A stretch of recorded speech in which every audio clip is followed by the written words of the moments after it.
আসসালামু আলাইকুম। জানিয়ে দেব এই মুহূর্তে হাতে পাওয়া সর্বশেষ ভয়ঙ্কর কিছু আন্তর্জাতিক আপডেট বাংলা সংবাদ। শুরুতেই থাকছে সংবাদ শিরোনাম। শুরুতেই জানিয়ে দেব 48 ঘন্টার নারকীয় তাণ্ডব, নিহত 300।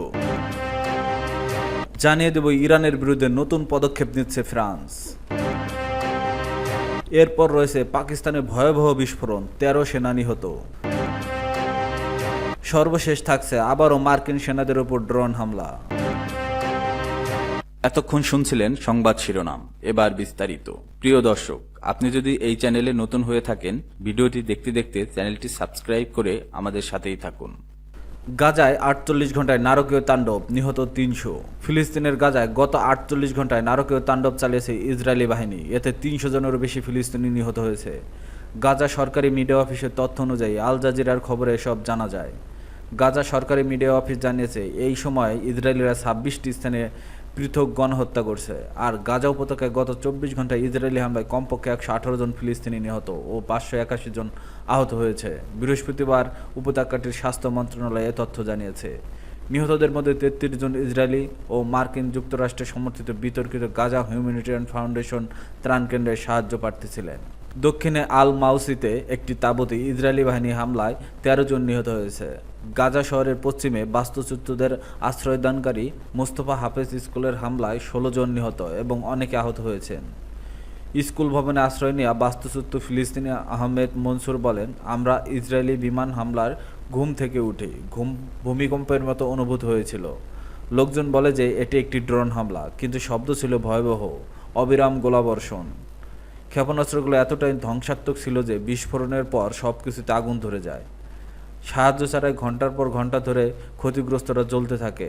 আমাদের বাঁচানোর জন্য এখানে কেউ নেই। বৃহস্পতিবার সরকারি মিডিয়া অফিসের বিবৃতিতে বলা হয়েছে, গত 48 ঘন্টা ধরে আক্রমণগুলো আশ্রয়কেন্দ্র ও বাস্তুচ্যুত কেন্দ্রগুলোতে থাকা বেসামরিক নাগরিকদের লক্ষ্য করে করা হয়েছে।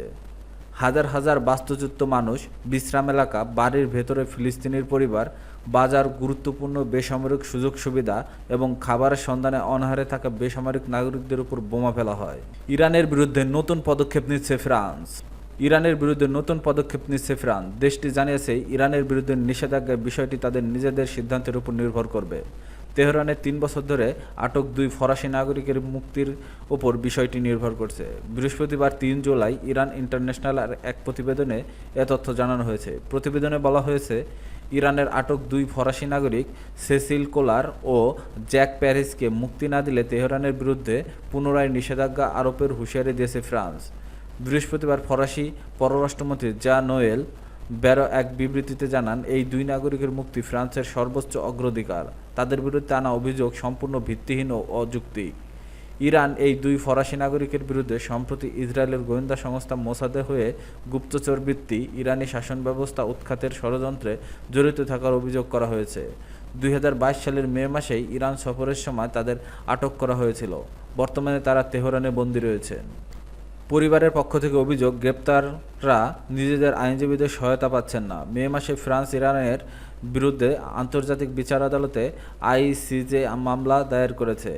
এই মামলায় তেহরানের বিরুদ্ধে ইচ্ছাকৃত ও বেআইনি আটকের অভিযোগ আনা হয়েছে।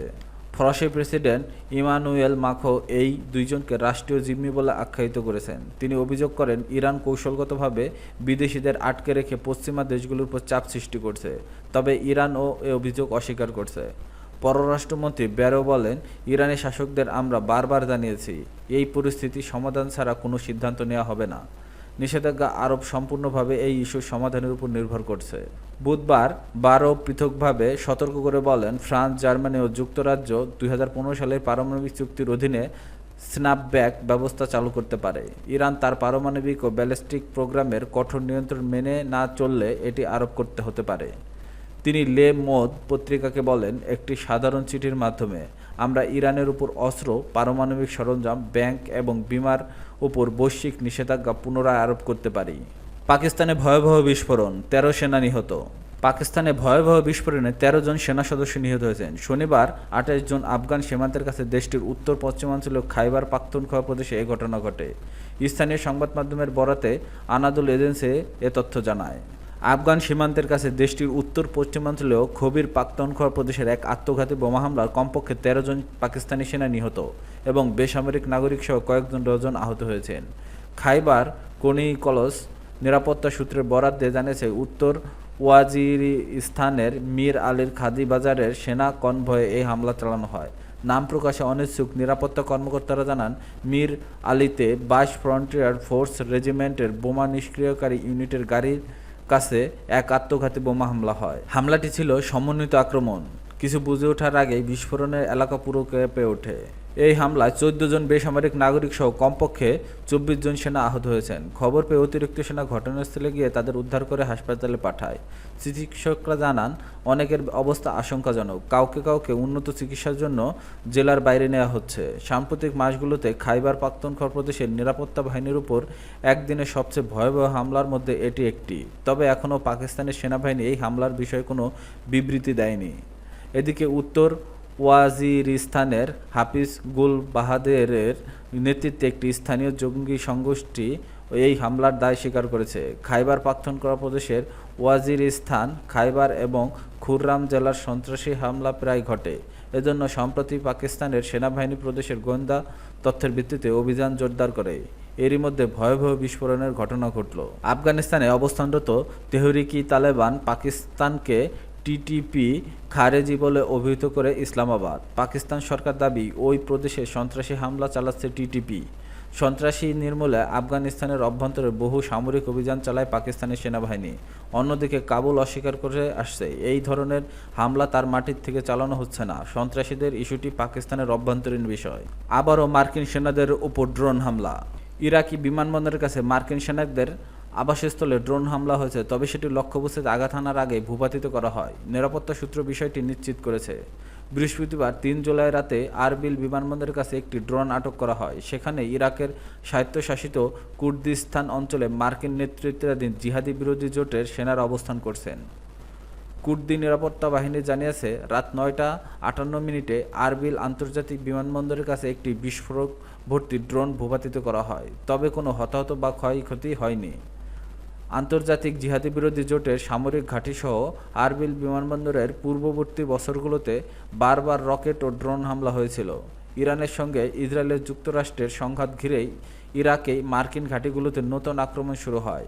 এই ধারাবাহিকতায় সর্বশেষ হামলাটি হলো, একজন মার্কিন প্রতিরক্ষা কর্মকর্তা এএফপিকে বলেছেন, আরবিলের বিমান ঘাঁটির বাইরে একটি ইউএভি থেকে বিস্ফোরণের ঘটনায় আমরা অবগত। ঘটনাটি তদন্তাধীন, সব মার্কিন কর্মীও খোঁজ নেওয়া হয়েছে এবং এলাকার ঘাঁটি বা মার্কিন সম্পদের কোনো আঘাত বা ক্ষতি হয়নি। বিমানবন্দরের অন্তর্বর্তীকালীন পরিচালক ডানা তৌফিক এএফপিকে বলেন, ড্রোন হামলার ফলে নিরাপত্তা ব্যবস্থাজনিত কারণে কেবল একটি ফ্লাইট সামান্য বিলম্বিত হয়েছে। বর্তমানে বিমানবন্দরটি সম্পূর্ণ নিরাপদ। এদিকে ড্রোন হামলার দায় কেউ স্বীকার করেনি। বিগত দিনগুলিতেও ইরাকের বিভিন্ন স্থানে ড্রোন এবং রকেট হামলার খবর পাওয়া গেছে। এই বেশিরভাগই খোলা জায়গায় আঘাত হানে। হামলাকারীদের এখনও নিশ্চিত শনাক্ত করা যায়নি।